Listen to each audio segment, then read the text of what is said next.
बारिश के कारण तुषार को आज ऑफिस से निकलने में देर हो गई थी।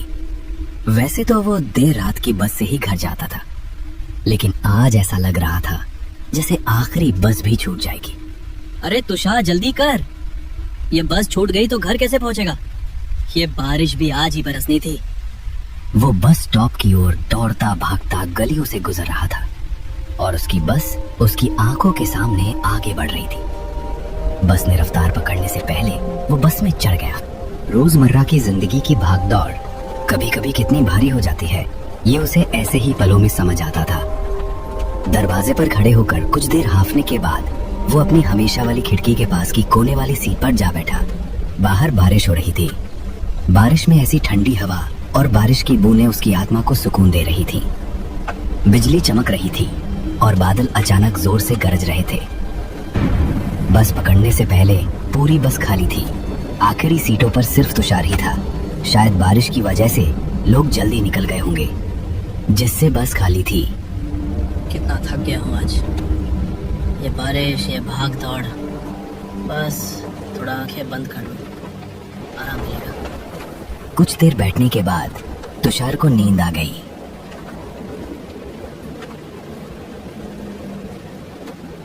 ठीक 2 मिनट बाद उसकी आंख खुली तो उसने देखा कि बस लोगों से खचाखच भरी थी।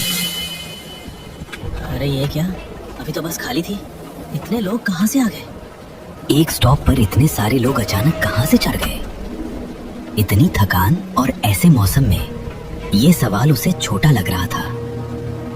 छोड़ यार, ज्यादा मत सोच, थकान ने दिमाग खराब कर दिया है। उसने फिर से आंखें बंद की और सो गया।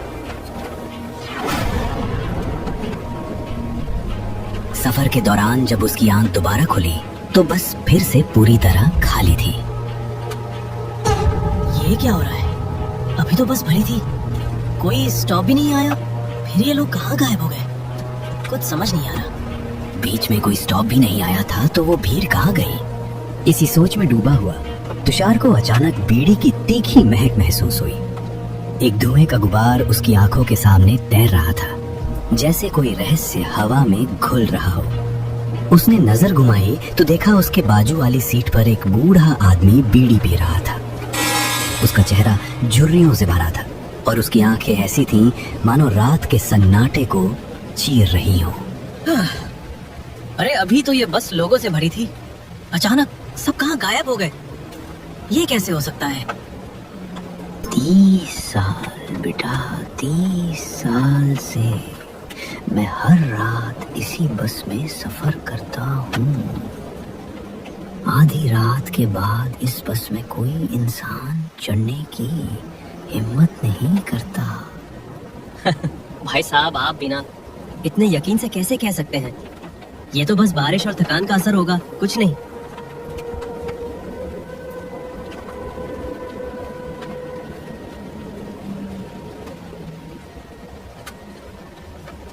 तुम्हें लगता है मैं झूठ बोल रहा हूँ? 1 साल पहले इसी स्टॉप पर इसी बस में मैं चढ़ा था, जिस स्टॉप पर अभी बस रुकी थी। उस रात कुछ ऐसा हुआ जो मेरे दिमाग में आज भी चक्कर काटता है। बूढ़े की आवाज में एक अजीब सी ठंडक थी, जैसे वो कोई पुराना रहस्य खोलने वाला हो। उसने अपने बीड़ी को एक तरफ रखा और तुषार की ओर झुककर बोलना शुरू किया। उस रात बारिश वैसी ही थी जैसी आज है, बस खाली थी सिवाय मेरे। मैं खिड़की के पास बैठा था जब अचानक मुझे लगा कि कोई मुझे देख रहा है। मैंने पलट कर देखा तो एक आदमी सामने की सीट पर बैठा था। उसका चेहरा अजीब था, उसकी आंखें खाली थी जैसे उनमें जिंदगी ना हो।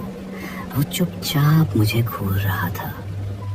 मैंने कुछ कहना चाहा पर मेरी आवाज गले में अटक गई। अचानक उसने अपनी उंगली मेरी ओर उठाई और फुसफुसाया, तू यहाँ नहीं होना चाहिए। और यही पल वो गायब हो गया, जैसे हवा में मिल गया।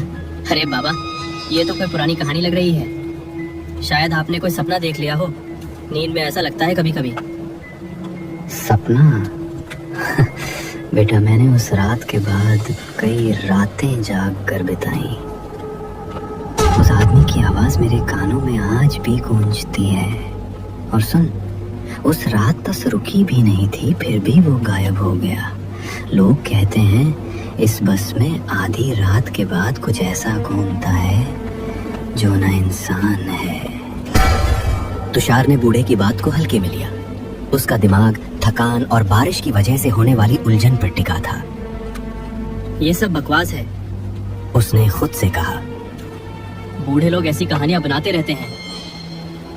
फिर भी कहीं ना कहीं उसकी बातों ने तुषार के मन में एक अजीब सी बेचैनी जगा दी थी। चलो तुषार, ज्यादा मत सोच। ये सब बस की सवारी और बारिश का नशा है। अभी घर पहुंच सो जा, सब ठीक हो जाएगा। बूढ़े की रहस्यमयी बातों को सुनकर तुषार का दिमाग भटक गया। उसकी थकान ने उसे फिर से नींद की आगोश में खींच लिया। वो एक जगह सिर टिकाकर सो गया। लेकिन ठीक 5 मिनट बाद उसकी आंखें खुली। अंधेरे में बस का सन्नाटा और भी भारी लग रहा था। उसने इधर उधर देखा और उसका दिल ढक से रह गया। वो बूढ़ा आदमी वहां नहीं था। ये क्या? अभी तो वो यहीं था। बीड़ी का धुआं, उसकी आवाज, कहाँ गायब हो गया? कुछ तो गलत है इस बस में। तभी तुषार की नजर सामने की सीट पर पड़ी।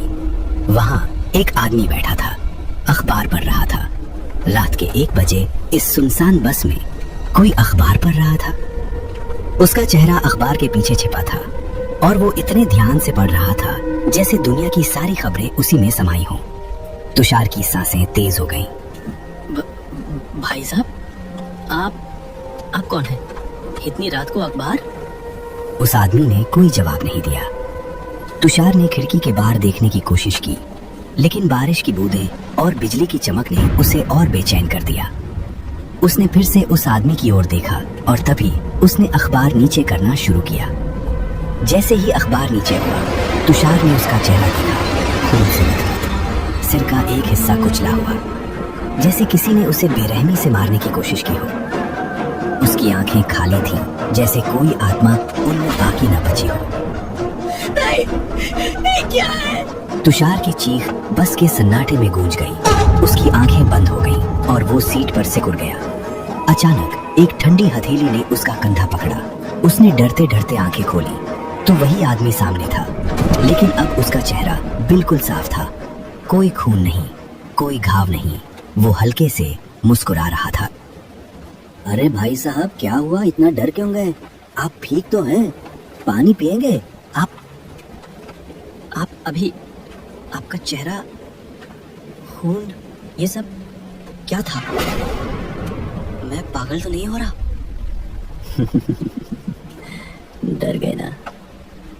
इस बस में रात को अजीब चीजें होती हैं। कुछ दिखता है, कुछ गायब हो जाता है। तुमने कुछ देखा तो भूल जाओ, यहाँ रुकना मत, वरना। उसकी बात अधूरी थी, लेकिन उसकी आवाज में कुछ ऐसा था कि तुषार का खून जम गया। उसने कांपते हाथों से उसकी पानी की बोतल ली और दरवाजे के पास जाकर अपने चेहरे पर पानी के छींटे मारे। 2 घूंट पानी पीकर रुमाल से चेहरा पोंछते हुए वो अपनी सीट पर लौटा। लेकिन सीट पर वापस बैठते ही उसका दिल फिर से धक से रह गया। वो आदमी वहां नहीं था। ये क्या हो रहा है? अभी तो यहीं था, कहाँ गया? तभी बस के दरवाजे की ओर से एक आवाज आई। मैं यहाँ हूँ, दरवाजे के पास। तुषार ने देखा वो आदमी दरवाजे पर खड़ा था। अचानक बस की रफ्तार बढ़ी और वो चलती बस से कूद गया और जोर से किसी चीज से टकराने की और जोर से चिल्लाने की आवाज आई। तुषार का दिल जोर जोर से धड़क रहा था। उसने सोचा भागने का समय है। वो दरवाजे की ओर दौड़ा और किस्मत से उसी वक्त एक स्टॉप आ गया। वो बस से कूद पड़ा और बारिश में भीगता हुआ स्टॉप पर खड़ा रहा। बस धीरे धीरे उसकी आंखों के सामने से गुजर रही थी, लेकिन अब उसने उस बस का असली रूप देखा। वो बस पूरी तरह आधी जाली हुए लग रही थी, जैसे उसका एक्सीडेंट हुआ हो। और बस में बहुत सारे लोग थे, लेकिन वो जिंदा नहीं थे। खिड़की से उसे एक हल्की सी मुस्कान दिखी, वही अखबार वाला आदमी और वो बूढ़ा आदमी जो अब भी उसे देख रहा था। तुषार की सांसें थम गई। बस जब तक उसकी नजरों से ओझल नहीं हुई वो वहीं खड़ा रहा।